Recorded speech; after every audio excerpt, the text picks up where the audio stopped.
lagi video tentang squishy haul aku yang dulu ini squishy haul aku dari 2015 dan aku uploadnya 2017. Yang video ininya 2017 ya teman-teman.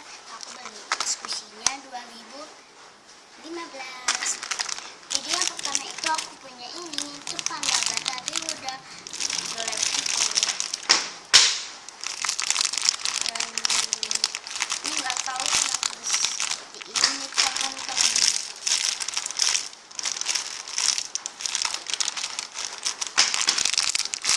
Terus ini aku buat ya teman-teman.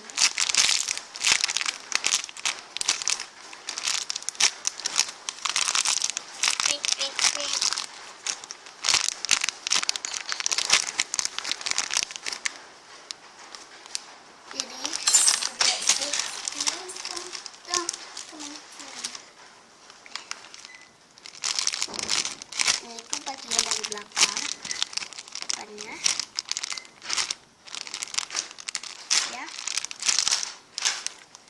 bagian depannya. Ini tuh harganya tuh 12 gitu teman-teman. Jadi aku bawa ke situ ya teman-teman. Jadi banyak banget. Jadi oke banget yang for watching. Kalian jangan like dan komen juga di bawah dan subscribe juga video aku ini ya. Dan jangan lupa juga di follow Instagramku Alvanera09. Oke, bye.